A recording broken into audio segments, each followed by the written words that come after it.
Hello दोस्तों, हमारे channel में आप सभी का स्वागत है। आज हम श्रीमद् भगवद गीता अध्याय 18 मोक्ष संन्यास योग के बारे में सुनेंगे। तो आइए दोस्तों सुनते हैं। अर्जुन बोले, हे महाबाहो, हे अंतर्यामिन, हे वासुदेव, मैं संन्यास और त्याग के तत्व को पृथक पृथक जानना चाहता हूँ। श्री भगवान बोले, कितने ही पंडित जन तो काम्य कर्मों के स्त्री पुत्र और धन आदि प्रिय वस्तुओं की प्राप्ति के लिए तथा रोग संकट आदि की निवृत्ति के लिए जो यज्ञ, दान, तप और उपासना आदि कर्म किए जाते हैं, उनका नाम काम्य कर्म है। त्याग को संन्यास समझते हैं तथा दूसरे विचार कुशल पुरुष सब कर्मों के फल के त्याग को ईश्वर की भक्ति, देवताओं का पूजन, माता पितादि गुरुजनों की सेवा, यज्ञ, दान और तप तथा वर्णाश्रम के अनुसार आजीविका द्वारा गृहस्थ का निर्वाह एवं शरीर संबंधी खान पान इत्यादि जितने कर्तव्य कर्म हैं, उन सब में इस लोक और परलोक की संपूर्ण कामनाओं के त्याग का नाम सब कर्मों के फल का त्याग है, त्याग कहते हैं। कई एक विद्वान ऐसा कहते हैं कि कर्म मात्र दोष युक्त है, इसलिए त्यागने के योग्य है, और दूसरे विद्वान ये कहते हैं कि यज्ञ, दान और तपरूप कर्म त्यागने योग्य नहीं है। हे पुरुष श्रेष्ठ अर्जुन, संन्यास और त्याग, इन दोनों में से पहले त्याग के विषय में तू मेरा निश्चय सुन, क्योंकि त्याग सात्विक, राजस और तामस भेद से 3 प्रकार का कहा गया है। यज्ञ, दान और तपरूप कर्म त्याग करने के योग्य नहीं है, बल्कि वह तो अवश्य कर्तव्य है, क्योंकि यज्ञ, दान और तप ये तीनों ही कर्म बुद्धिमान पुरुषों को, वह मनुष्य बुद्धिमान है जो फल और आसक्ति को त्याग कर केवल भगवदर्थ कर्म करता है, पवित्र करने वाले हैं। इसलिए हे पार्थ, इन यज्ञ, दान और तपरूप कर्मों को तथा और भी संपूर्ण कर्तव्य कर्मों को आसक्ति और फलों का त्याग करके अवश्य करना चाहिए। यह मेरा निश्चय किया हुआ उत्तम मत है। निश्चित और काम्य कर्मों का तो स्वरूप से त्याग करना उचित ही है, परंतु नियत कर्म का इसी अध्याय के श्लोक 48 की टिप्पणी में इसका अर्थ देखना चाहिए। स्वरूप से त्याग करना उचित नहीं है, इसलिए मोह के कारण उसका त्याग कर देना तामस त्याग कहा गया है।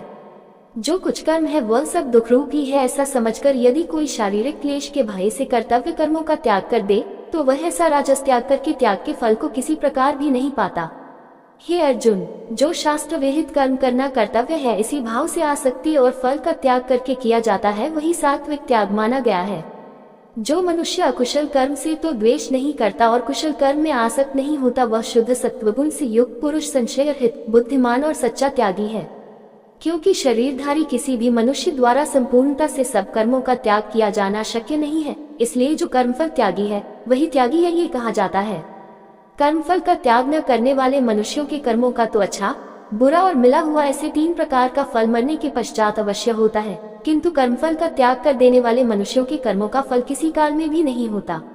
हे महाबाहो, संपूर्ण कर्मों की सिद्धि के ये 5 हेतु कर्मों का अंत करने के लिए उपाय बतलाने वाले सांख्य शास्त्र में कहे गए हैं, उनको तू मुझसे भली भांति जान।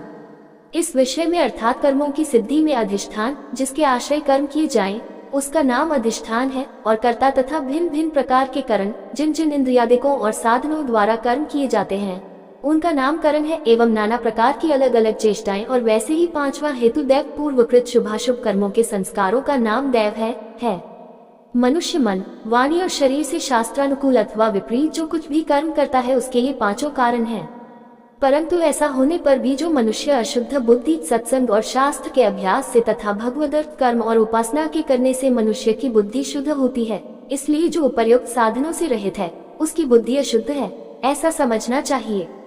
होने के कारण उस विषय में यानी कर्मों के होने में केवल शुद्ध स्वरूप आत्मा को कर्ता समझता है, वह मलिन बुद्धि वाला अज्ञानी यथार्थ नहीं समझता।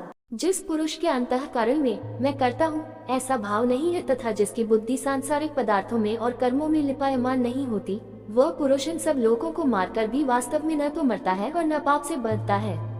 जैसे अग्नि, वायु और जल द्वारा प्रारब्धवश किसी प्राणी की हिंसा होती देखने में आए तो भी वह वास्तव में हिंसा नहीं है, वैसे ही जिस पुरुष का देह में अभिमान नहीं है और स्वार्थ हित केवल संसार के हित के लिए ही जिसकी संपूर्ण क्रियाएं होती है, उस पुरुष के शरीर और इंद्रियों द्वारा यदि किसी प्राणी की हिंसा होती हुई लोक दृष्टि में देखी जाए तो भी वह वास्तव में हिंसा नहीं है, क्योंकि आसक्ति, स्वार्थ और अहंकार के न होने से किसी प्राणी की हिंसा हो ही नहीं सकती तथा बिना कर्तृत्वाभिमान के किया हुआ कर्म वास्तव में अकर्म ही है, इसलिए वह पुरुष पाप से नहीं बचता।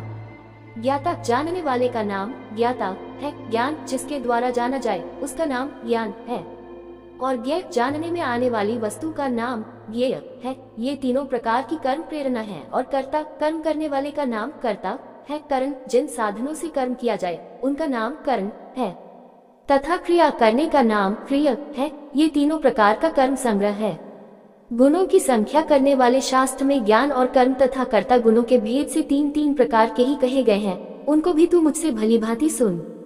जिस ज्ञान से मनुष्य पृथक पृथक सब भूतों में एक अविनाशी परमात्मा भाव को विभागरहित संभाव से स्थित देखता है, उस ज्ञान को तू सात्विक जान। किंतु जो ज्ञान अर्थात जिस ज्ञान के द्वारा मनुष्य संपूर्ण भूतों में भिन्न भिन्न प्रकार के नाना भावों को अलग अलग जानता है, उस ज्ञान को तू राजस जान। परंतु जो ज्ञान एक कार्यरूप शरीर में ही संपूर्ण के सदृश आसक्त है तथा जो बिना युक्ति वाला तात्विक अर्थ से रहित और तुच्छ है, वह तामस कहा गया है। जो कर्म शास्त्र विधि से नियत किया हुआ और कर्तापन के अभिमान से रहित हो तथा फल न चाहने वाले पुरुष द्वारा बिना राग द्वेष के किया गया हो, वह सात्विक कहा जाता है। परंतु जो कर्म बहुत परिश्रम से युक्त होता है तथा भोगों को चाहने वाले पुरुष द्वारा या अहंकार युक्त पुरुष द्वारा किया जाता है, वह कर्म राजस कहा गया है। जो कर्म परिणाम, हानि, हिंसा और सामर्थ्य को न विचार कर केवल अज्ञान से आरंभ किया जाता है, वह तामस कहा जाता है। जो कर्ता संग्रहित, अहंकार के वचन न बोलने वाला, धैर्य और उत्साह से युक्त तथा कार्य के सिद्ध होने और न होने में हर्ष शोक आदि विकारों से रहित है, वह सात्विक कहा जाता है।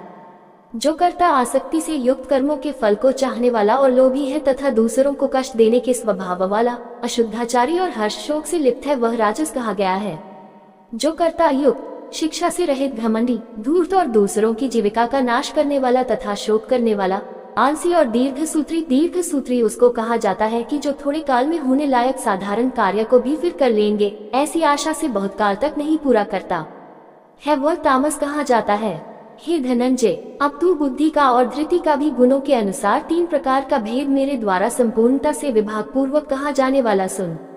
हे पार्थ, जो बुद्धि प्रवृत्ति मार्ग गृहस्थ में रहते हुए फल और आसक्ति को त्याग कर भगवद अर्पण बुद्धि से केवल लोक शिक्षा के लिए राजा जनक की भांति बरतने का नाम प्रवृत्ति मार्ग है, और निवृत्ति मार्ग को देहाभिमान को त्याग कर केवल सच्चिदानंद घन परमात्मा में एक ही भाव स्थित हुए श्री सुखदेव जी और संकादिकों की भांति संसार से उपराम होकर विचरने का नाम निवृत्ति मार्ग है। कर्तव्य और अकर्तव्य को, भय और अभय को तथा बंधन और मोक्ष को यथार्थ जानती है, वह बुद्धि सात्विकी है। हे पार्थ, मनुष्य जिस बुद्धि के द्वारा धर्म और अधर्म को तथा कर्तव्य और अकर्तव्य को भी यथार्थ नहीं जानता, वह बुद्धि राजसी है।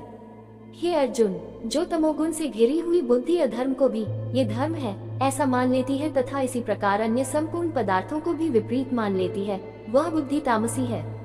हे पार्थ, जिस अव्यभिचारिणी धारण शक्ति भगवद विषय के सिवाय अन्य सांसारिक विषयों को धारण करना ही व्यभिचार दोष है, उस दोष से जो रहित है वह अव्यभिचारिणी धारणा है। से मनुष्य ध्यान योग के द्वारा मन, प्राण और इंद्रियों की क्रियाओं, मन, प्राण और इंद्रियों को भगवत प्राप्ति के लिए भजन, ध्यान और निष्काम कर्मों में लगाने का नाम उनकी क्रियाओं को धारण करना है, को धारण करता है, वह धृति सात्विकी है। परंतु हे पृथापुत्र अर्जुन, फल की इच्छा वाला मनुष्य जिस धारण शक्ति के द्वारा अत्यंत आसक्ति से धर्म, अर्थ और कामों को धारण करता है, वह धारण शक्ति राजसी है।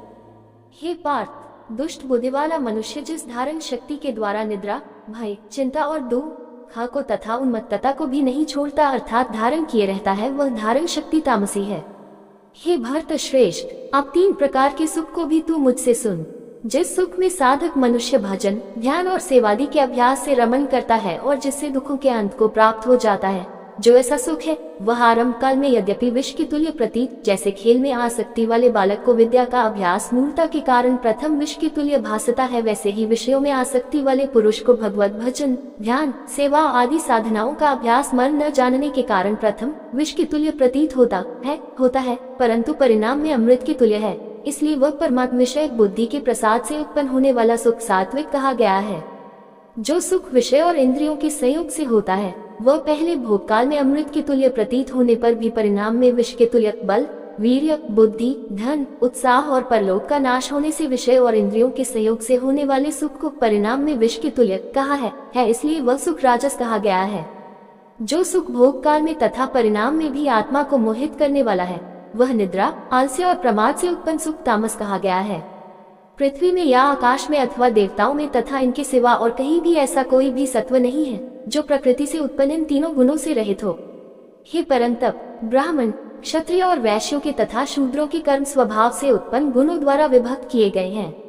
अंतःकरण का निग्रह करना, इंद्रियों का दमन करना, धर्म पालन के लिए कष्ट सहना, बाहर भीतर से शुद्ध। गीता अध्याय 13 श्लोक 7 की टिप्पणी में देखना चाहिए। रहना, दूसरों के अपराधों को क्षमा करना, मन, इंद्रिय और शरीर को सरल रखना, वेद शास्त्र, ईश्वर और परलोक आदि में श्रद्धा रखना, वेद शास्त्रों का अध्ययन अध्यापन करना और परमात्मा के तत्व का अनुभव करना, ये सब के सभी ब्राह्मण के स्वाभाविक कर्म हैं। शूरवीरता, तेज, धैर्य, चतुरता और युद्ध में न भागना, दान देना और स्वामी भाव, ये सब के सभी क्षत्रिय के स्वाभाविक कर्म हैं।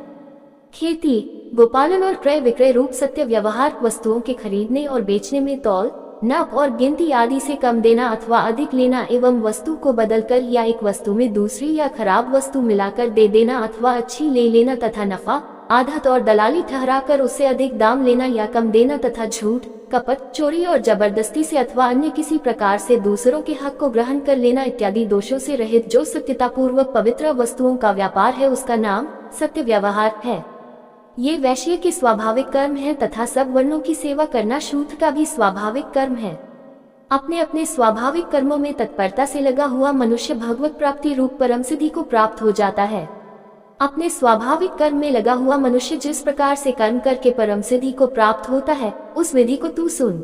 जिस परमेश्वर से संपूर्ण प्राणियों की उत्पत्ति हुई है और जिससे ये समस्त जगत व्याप्त है, जैसे बर्फ जल से व्याप्त है, वैसे ही संपूर्ण संसार सच्चिदानंद घन परमात्मा से व्याप्त है। उस परमेश्वर की अपने स्वाभाविक कर्मों द्वारा पूजा करके, जैसे पतिव्रता स्त्री पति को सर्वस्व समझकर पति का चिंतन करती हुई पति के आज्ञानुसार पति के ही लिए मन, वाणी, शरीर से कर्म करती है, वैसे ही परमेश्वर को ही सर्वस्व समझकर परमेश्वर का चिंतन करते हुए परमेश्वर की आज्ञा के अनुसार मन, वाणी और शरीर से परमेश्वर के ही लिए स्वाभाविक कर्तव्य कर्म का आचरण करना, कर्म द्वारा परमेश्वर को पूजना है, मनुष्य परम सिद्धि को प्राप्त हो जाता है। अच्छी प्रकार आचरण किए हुए दूसरे के धर्म से गुणहित भी अपना धर्म श्रेष्ठ है, क्योंकि स्वभाव से नियत किए हुए स्वधर्म कर्म को करता हुआ मनुष्य पाप को नहीं प्राप्त होता। अतएव हे कुंती पुत्र, दोष युक्त होने पर भी सहज कर्म, प्रकृति के अनुसार शास्त्र विधि से नियत किए हुए वर्णाश्रम के धर्म और सामान्य धर्म रूप स्वाभाविक कर्म है, उनको ही यहाँ स्वधर्म, सहज कर्म, स्वकर्म, नियत कर्म, स्वभावज कर्म, स्वभाव नियत कर्म इत्यादि नामों से कहा है, को नहीं त्यागना चाहिए, क्योंकि धुएं से अग्नि की भांति सभी कर्म किसी न किसी दोष से युक्त हैं। सर्वत्र आसक्ति रहित बुद्धि वाला, स्पृहा रहित और जीते हुए अंतःकरण वाला पुरुष सांख्य योग के द्वारा उस परम नैष्कर्म्य सिद्धि को प्राप्त होता है, जो कि ज्ञान योग की परानिष्ठा है। उस नैष्कर्म्य सिद्धि को जिस प्रकार से प्राप्त होकर मनुष्य ब्रह्म को प्राप्त होता है, उस प्रकार को ही कुंती पुत्र तू संक्षेप में ही मुझसे समझ। विशुद्ध बुद्धि से युक्त तथा हल्का, सात्विक और नियमित भोजन करने वाला, शब्द आदि विषयों का त्याग करके एकांत और शुद्ध देश का सेवन करने वाला, सात्विक धारण शक्ति के इसी अध्याय के श्लोक 33 में जिसका विस्तार है, द्वारा अंतःकरण और इंद्रियों का संयम करके मन, वाणी और शरीर को वश में कर लेने वाला, राग द्वेष को सर्वथा नष्ट करके भलीभांति दृढ़ वैराग्य का आश्रय लेने वाला तथा अहंकार, बल, घमंड, काम, क्रोध और परिग्रह का त्याग करके निरंतर ध्यान योग के परायण रहने वाला, ममता रहित और शांति युक्त पुरुष सच्चिदानंद घन ब्रह्म में अभिन्न भाव से स्थित होने का पात्र होता है। फिर वह सच्चिदानंद घन ब्रह्म में एक ही भाव से स्थित प्रसन्न मन वाला योगी न तो किसी के लिए शोक करता है और न किसी की आकांक्षा ही करता है।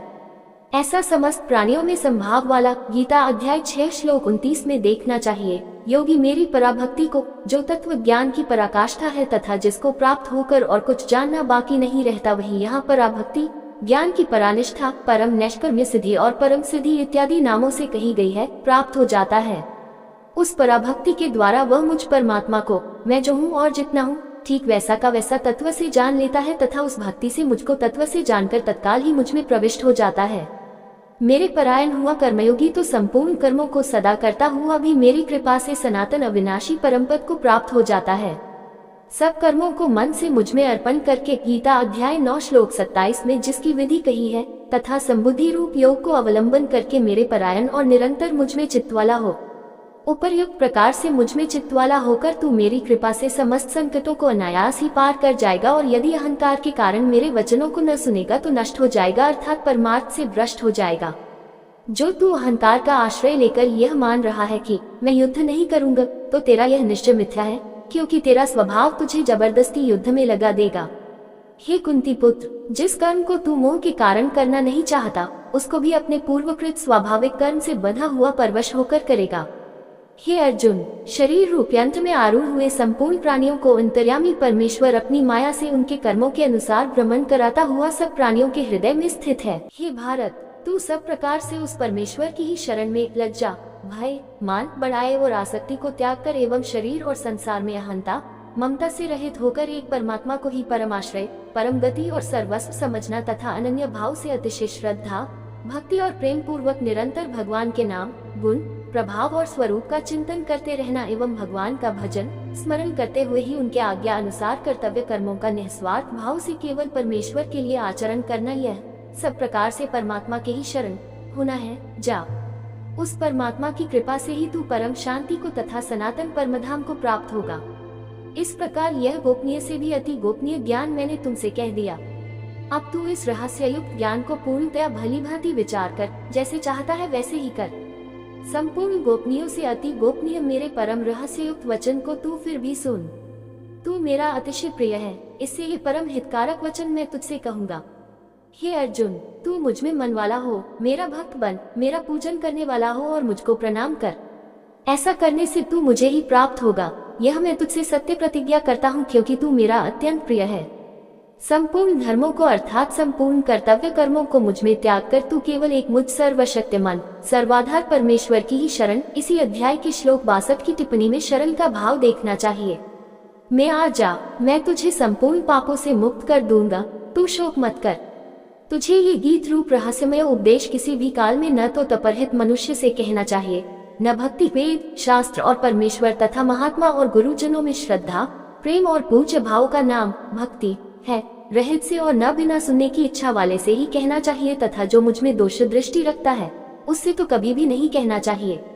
जो पुरुष मुझ में परम प्रेम करके इस परम रहस्ययुक्त गीता शास्त्र को मेरे भक्तों में कहेगा, वह मुझको ही प्राप्त होगा, इसमें कोई संदेह नहीं है। उससे बढ़कर मेरा प्रिय कार्य करने वाला मनुष्यों में कोई भी नहीं है, तथा पृथ्वी भर में उससे बढ़कर मेरा प्रिय दूसरा कोई भविष्य में होगा भी नहीं।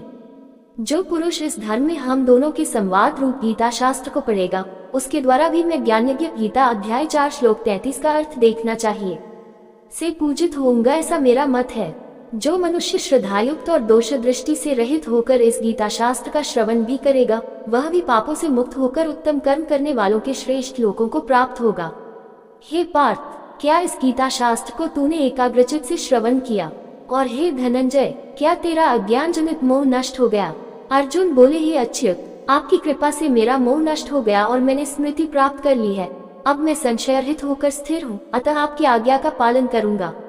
संजय बोले, इस प्रकार मैंने श्री वासुदेव के और महात्मा अर्जुन के इस अद्भुत रहस्ययुक्त रोमांचकारक संवाद को सुना। श्री व्यास जी की कृपा से दिव्य दृष्टि पाकर मैंने इस परम गोपनीय योग को अर्जुन के प्रति कहते हुए स्वयं योगेश्वर भगवान श्री कृष्ण से प्रत्यक्ष सुना। हे राजन, भगवान श्री कृष्ण और अर्जुन के इस रहस्ययुक्त कल्याणकारक और अद्भुत संवाद को पुनः पुनः स्मरण करके मैं बार बार हर्षित हो रहा हूँ। हे राजन, श्रीहरि जिसका स्मरण करने से पापों का नाश होता है, उसका नाम हरि है कि उस अत्यंत विलक्षण रूप को भी पुनः पुनः स्मरण करके मेरे चित्त में महान आश्चर्य होता है और मैं बार बार हर्षित हो रहा हूँ। हे राजन, जहाँ योगेश्वर भगवान श्री कृष्ण है और जहाँ गांडीव धनुषधारी अर्जुन है, वहीं पर श्री विजय, विभूति और अचल नीति है, ऐसा मेरा मत है। उम्मीद करते हैं दोस्तों, आपको ये गीता ज्ञान अध्याय सुनने में अच्छा लगा होगा। इसी के साथ विदा लेते हैं। कल फिर एक नए गीता ज्ञान अध्याय लेकर हाजिर होंगे। तब तक सभी दोस्तों को जय श्री कृष्णा जी।